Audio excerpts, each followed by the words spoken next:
For decades, the societal contract was simple, clear, and seemingly unbreakable. Go to school, secure a corporate job, and work hard. This path promised a stable, upwardly mobile life, granting access to the middle class. You would own a home, buy a car, and retire comfortably. That contract has been quietly, legally broken.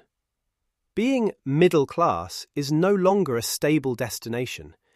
It has mutated into a high-pressure transitional state. People are no longer simply staying in the middle. They are being actively pulled toward the financial extremes of an economy that functions radically differently.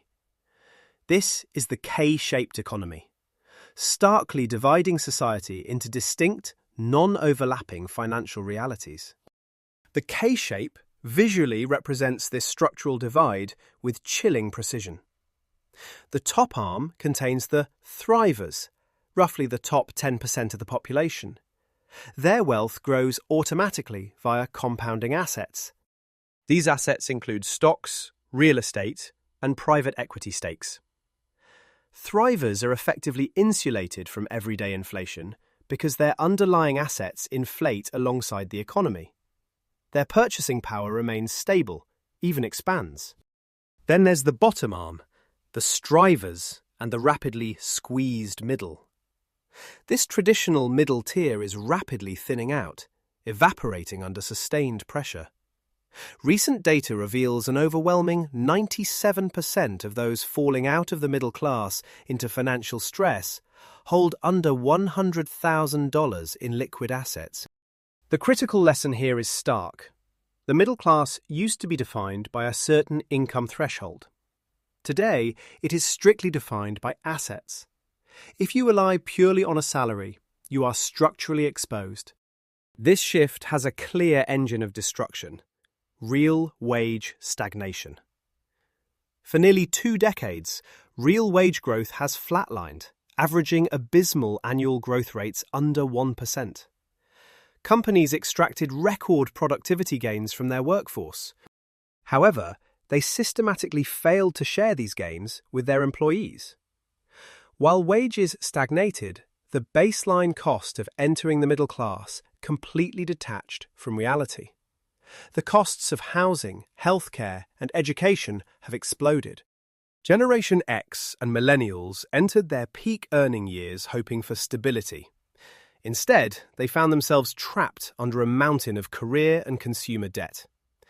This debt includes student loans, mortgages, and credit card balances.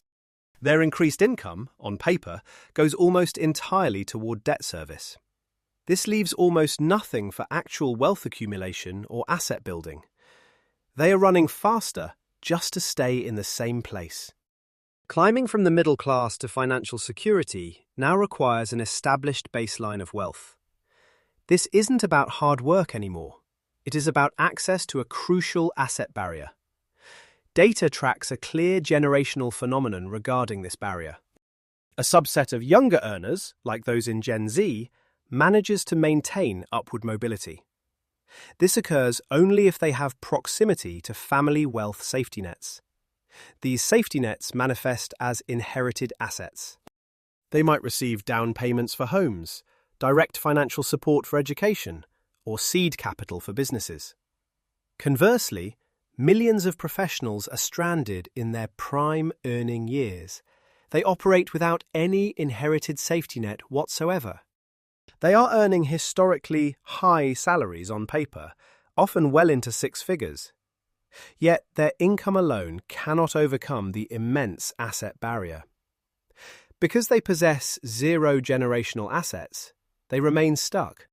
They are tethered firmly to the bottom leg of the K-shape.